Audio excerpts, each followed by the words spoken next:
Yeah, So my question is that my dad one time told me that my headstone would read, "I'm the champion of underdogs." And I took that as a compliment, and that describes me to a T. Well, maybe it did describe you to a T. You're a champion of underdogs because you're an uplifter. And so an uplifter uplifts, and if there's not something to uplift, then you can't be an uplifter. So that fits. You were born for that. We get that. But you've heard a lot here today that helps you know which way to point, yeah? Because when you hold someone as your object of attention and you see them at a disadvantage, you don't see them as their inner being sees them, and you don't see them as your inner being sees them. And it doesn't feel good to you when you're doing it, and that's your clue, right? But maybe that's just your step one moment. Maybe you see them as an underdog, and then you launch a rocket of desire on their behalf. You know, only the stuff that is really personal to you is not what's in your vortex. We're having fun with you. Thank you very much for Esther's private jet.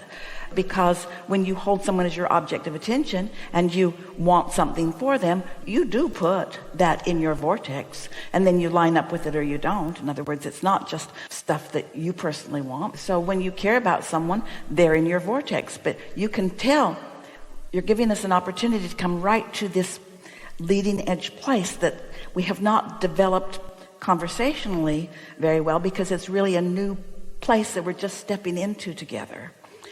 And that is that you can observe your underdog, and you can emit a vibration that's how you feel. In fact, if they seem like an underdog to you, then you can't do anything other than emit that. And their sensitivity is picking up on it. So now you all have this thing going on that is more difficult to overcome. But if you're fast on your vibrational feet, and you know what they don't want, and you know what they do want, and you can get focused in the direction of who you know their inner being to be, and what you know their probabilities really, really are, so that you are aware of what is unfolding, not observing only what has unfolded. You are aware of what is unfolding, not just observing what has already turned to things, but aware of what's still in the process of turning to things. Now, your optimism, not faking it, not pretending it, feeling it, because you know the laws of the universe. You know the power of their desire. You know how their inner being got hold of their desire. You know the power of their inner being's desire on behalf of them. You know what the potential is. They don't yet, but you do. And now, how are you looking at them? Now you are in sync with your inner being.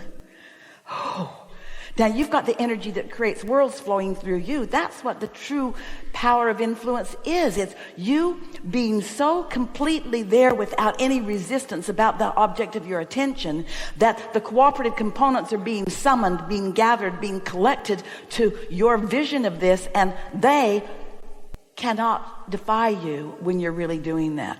And then you say, go forth and tell no one.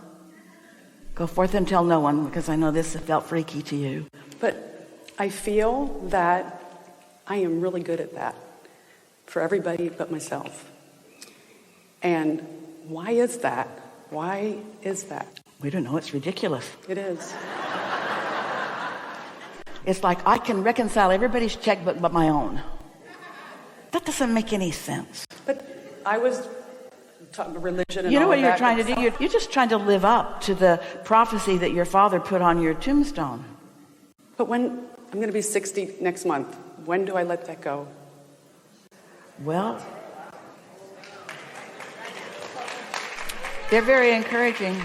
Probably never. We're teasing you. Maybe when you croak, or you could put something else on the tombstone. My father was wrong.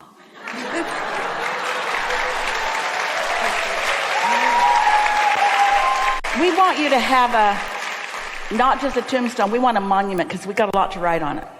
So you want to say, My father meant well, but he was raised in an environment where he saw things more as they are. And he observed me every day. And, oh, by the way, right on the side of it, because at the place where nobody else reads it very much, right on the side of it. And I complained to my father quite a bit. And I wanted to please him, and I wanted him to be proud of me. And so I pointed out a lot of things that I was doing for a lot of people. And he heard that so much that he began to believe me. So really, it's not so much that my father was wrong, it was that I was wrong, but I talked so much about it that my father began to observe me in the way that I was mostly offering my vibration. And so it's logical that he would come to that conclusion. And so he said that I should write that on my tombstone, or that somebody should, but he's going to be long dead before I need a tombstone anyway, so he won't be writing it on there. And so what would I like my tombstone to say? It was real fun. It was real fun. It was really fun. I learned a lot. I had a really good time. I'm having a really good time. I don't even know why I have this tombstone, because whatever's buried there isn't me. I reemerged into non-physical, and I'm flying high, and I'm now the fulfillment of everything that I wanted.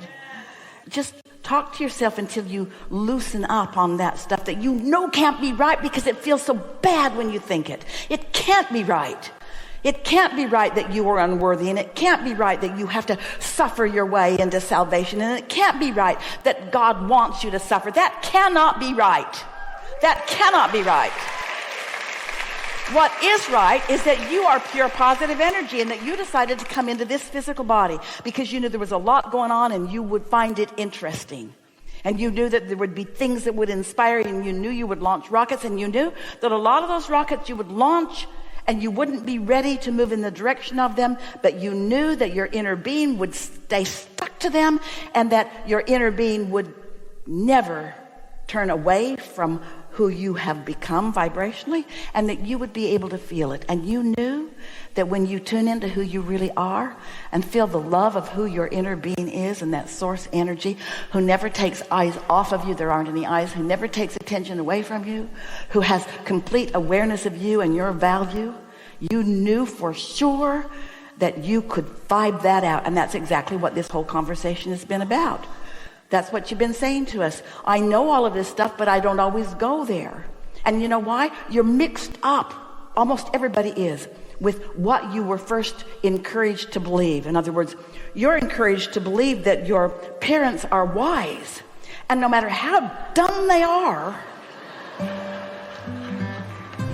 you think they're smart.